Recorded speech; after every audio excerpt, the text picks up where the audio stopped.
ಕಲ್ಯಾಣ ಕರ್ನಾಟಕ ಭಾಗದ ಜನರ ಜೀವನಾಡಿ ಅಂದರೆ ಅದು ತುಂಗಭದ್ರಾ ಜಲಾಶಯ. ಮಲೆನಾಡು ಭಾಗದಲ್ಲಿ ಯಥೇಚ್ಛವಾಗಿ ಮಳೆ ಆಗ್ತಾ ಇರುವ ಪರಿಣಾಮ ಈಗ ತುಂಗಭದ್ರಾ ಜಲಾಶಯ ತುಂಬಿ ತುಳುಕ್ತಾ ಇದೆ. ಈಗ ನದಿ ಪಾತ್ರದ ಜನರಲ್ಲಿ ಪ್ರವಾಹದ ಭೀತಿ ಎದುರಾಗಿದೆ. ಪ್ರಮುಖವಾಗಿ ಹಂಪಿಯ 5 ದೇಗುಲಗಳಿಗೆ ಸಂಪರ್ಕ ಕಲ್ಪಿಸುವಂತಹ ರಸ್ತೆ ಸಂಪೂರ್ಣವಾಗಿ ಬಂದ್ ಆಗಿದೆ. ಕೋದಂಡರಾಮ ದೇಗುಲ ಜೊತೆಗೆ ಸೂರ್ಯನಾರಾಯಣ ದೇಗುಲ ಸೇರಿದಂತೆ ಹಲವು ದೇಗುಲಗಳಿಗೆ ಸಂಪರ್ಕವನ್ನು ಕಲ್ಪಿಸುವಂತಹ ರಸ್ತೆ ಏನಿದೆ ಅದು ಬಂದ್ ಆಗಿದ್ದರಿಂದ ಯಂತ್ರೋದ್ಧಾರಕ ದೇಗುಲದ ವೀಕ್ಷಣೆಗೆ ಆಗಮಿಸಿದಂತಹ ಭಕ್ತಾದಿಗಳಿಗೆ ಈಗ ನಿರಾಸೆಯಾಗಿದೆ. ಹಂಪಿಯ ಕೋಟಿಲಿಂಗ ಧನಲಕ್ಷ್ಮಿ ದೇಗುಲ ಈಗಾಗಲೇ ಮುಳುಗಡೆಯಾಗಿದ್ದು, ಕೋದಂಡರಾಮ ದೇಗುಲದ ಅಗಸಿಕಟ್ಟೆಯ ಮೇಲೂ ಕೂಡ ನದಿ ನೀರು ಬಂದು ನಿಂತಿದೆ.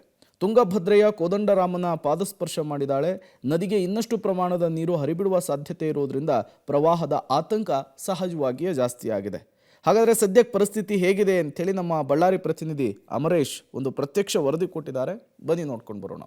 ತುಂಗಭದ್ರಾ ಜಲಾಶಯದಿಂದ 28 ಗೇಟ್ಗಳ ಮೂಲಕ ಅಪಾರ ಪ್ರಮಾಣದ ನೀರನ್ನು ಹರಿಬಿಟ್ಟಿದ್ದರ ಭಾಗವಾಗಿ ಹಂಪಿ ಪ್ರದೇಶದಲ್ಲಿ ಇದೀಗ ಪ್ರವಾಹದ ಭೀತಿ ಎದುರಾಗಿದೆ. ಇದರಿಂದಾಗಿ ಹಂಪಿಯ ಪ್ರಮುಖ ದೇವಸ್ಥಾನಗಳಿಗೆ ಹೋಗ್ತಕ್ಕಂಥ ರಸ್ತೆಗಳು ಎಲ್ಲವೂ ಕೂಡ ಸಂಪೂರ್ಣವಾಗಿ ಬಂದ್ ಆಗಿದೆ. ಯಾಕಂದ್ರೆ ಇದು ಹಂಪಿ ಭಾಗದಲ್ಲಿರ್ತಕ್ಕಂಥ ಕೋದಂಡರಾಮ ದೇವಸ್ಥಾನಕ್ಕೆ ಹೋಗುವಂಥ ದಾರಿ ಇದಾಗಿತ್ತು. ಇಲ್ಲಿಂದನೇ ಕೋದಂಡರಾಮ ದೇವಸ್ಥಾನ ಸೇರಿದಂತೆ 5 ದೇವಸ್ಥಾನಗಳಿಗೆ ಇಲ್ಲಿಂದ ಭಕ್ತರು ಹೋಗ್ತಿದ್ರು. ಅಂದ್ರೆ ಸಾಕಷ್ಟು ಪ್ರವಾಸಿಗರು ಹಂಪಿಗೆ ಬರ್ತಾರೆ. ಅವರೆಲ್ಲರೂ ಕೂಡ ಕೋದಂಡರಾಮ ದೇವಸ್ಥಾನ, ಸೀತೆ ಸೆರುಗಳಿರ್ತಕ್ಕಂಥ ಪ್ರದೇಶ, ಅದ್ರ ಜೊತೆಗೆ ಚಕ್ರತೀರ್ಥ ಅಂತಕ್ಕಂಥ ಪ್ರದೇಶ ಅವೆಲ್ಲವನ್ನೂ ಕೂಡ ನೋಡಿಕೊಂಡು ಇಲ್ಲಿ ಹಂಪಿಗೆ ಬರ್ತಕ್ಕಂಥ ಭಕ್ತರು ವಾಪಸ್ ಹೋಗ್ತಾ ಇದ್ರು. ಆದರೆ ಸದ್ಯಕ್ಕೆ ಈಗ ನದಿಗೆ ಅಪಾರ ಪ್ರಮಾಣದ ನೀರು ಹರಿಬಿಟ್ಟಿದ್ರ ಭಾಗವಾಗಿ ಎಲ್ಲಾ ದೇವಸ್ಥಾನಗಳ ರಸ್ತೆಯು ಕೂಡ ಬಂದ್ ಆಗಿದ್ರಿಂದಾಗಿ ಭಕ್ತರು ಸಾಕಷ್ಟು ನಿರಾಶೆಯಿಂದಾಗಿನೇ ಈಗ ವಾಪಸ್ ಹೋಗ್ತಕ್ಕಂಥ ಪರಿಸ್ಥಿತಿ ಕೂಡ ನಿರ್ಮಾಣವಾಗಿದೆ.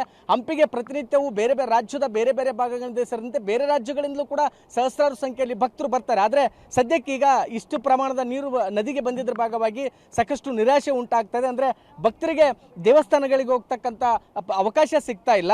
ಇದರಿಂದಾಗಿನೇ ಮತ್ತಷ್ಟು ಪ್ರಮಾಣದ ನೀರು ನದಿಗೆ ಹರಿಬಿಡ್ತಕ್ಕಂಥ ಸಾಧ್ಯತೆ ಇರೋದ್ರಿಂದಾಗಿ ಮತ್ತಷ್ಟು ದೇಗುಲಗಳಿಗೆ ಇದೀಗ ಜಲದಿಗ್ಬಂಧನ ಭೀತಿ ಶುರುವಾಗಿರೋದ್ರಿಂದ ಬಂದಿರತಕ್ಕಂಥ ಭಕ್ತರೆಲ್ಲರೂ ಕೂಡ ನಿರಾಶೆಯಿಂದ ವಾಪಸ್ ಹೋಗ್ತಕ್ಕಂಥ ಪರಿಸ್ಥಿತಿ ನಿರ್ಮಾಣವಾಗಿದೆ. ಇಲ್ಲಿ ನೀವೇನು ಗಮನಿಸಿದ್ರೆ ಬೆಂಗಳೂರು ಭಾಗದಿಂದ ಸಾಕಷ್ಟು ಭಕ್ತರೀಗ ಹಂಪಿಯ ವೀಕ್ಷಣೆ ಮಾಡಲಿಕ್ಕೆ ಬಂದಿದ್ದಾರೆ, ಎಲ್ಲ ದೇವಸ್ಥಾನಗಳನ್ನು ಕೂಡ ನೋಡ್ಲಿಕ್ಕೆ. ಆದರೆ ಸದ್ಯಕ್ಕೆ ನದಿಗೆ ನೀರು ಬಿಟ್ಟಿದ್ರಿಂದಾಗಿ ದೇವಸ್ಥಾನಗಳಿಗೆ ಹೋಗ್ಲಿಕ್ಕೆ ಸಾಧ್ಯ ಆಗ್ತಿಲ್ಲ. ಹೀಗಾಗಿ ಅವರು ಕೂಡ ಒಂದಿಷ್ಟು ನಿರಾಶೆ ಆಗಿದ್ದಾರೆ. ನಮ್ಮ ಜೊತೆಗೆ ಸ್ವತಃ ಭಕ್ತರವ್ರು ಮಾತಾಡ್ಸ್ತೋಗೋಣ. ಅಮ್ಮ, ಈಗ ಎಲ್ಲಿಂದ ಬಂದಿದ್ರಿ ಮತ್ತೆ ಈ ಕಡೆ ಎಲ್ಲಿಗೆ ಹೋಗ್ತಿದ್ರಿ ಅಂತ? ನಾವು ಬ್ಯಾಂಗ್ಳೂರಿಂದ ಬಂದಿದ್ದೀವಿ. ಮಾರಮ್ಮ ಭಜನಾ ಮಂಡಳಿ ಅಂತ. ನಾವು ರಾಘವೇಂದ್ರ ಮಠಕ್ಕೆ ನವವೃಂದಾವನಕ್ಕೆ ಗುರುಗಳದ್ದು ಆರಾಧನೆ ಇತ್ತು, ಜಯಸಿಂಹವ್ರ ಆರಾಧನೆ. ಅವ್ರ ಆರಾಧನೆಗೆ ಬಂದಿದ್ವಿ. ಬಂದಾಗ ನಾವು ಹೋದ ವರ್ಷ ಬಂದಾಗ ಫುಲ್ ಎಲ್ಲ ನೋಡ್ಕೊಂಡು ಹೋದ್ವಿ. ಯಂತ್ರೋದ್ಧಾರಕ, ರಾಮರದ್ದು, ಸೀತೆದು, ವಾಲಿದು ಪ್ರತಿಯೊಂದು ನೋಡಿದ್ವಿ. ಆದರೆ ಈ ಸಲ ಏನು ನೋಡೋಕ್ಕಾಗಲಿಲ್ಲ. ಅಮ್ಮನ್ನ ಕಣ್ ತುಂಬಿಸ್ಕೊಂಡು ತುಂಗಭದ್ರಾ ದೇವಿ ನೋಡಿಕೊಂಡು ಖುಷಿಯಾಗಿ ಹೋಗ್ತಾ ಇದ್ದೀವಿ. ಏನು ಬೇಜಾರಿಲ್ಲ.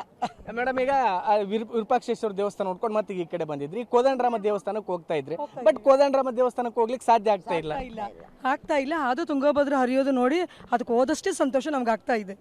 ಹೌದು, ನಮಗೆ ತೊಂದರೆ ಆಗಿಲ್ಲ.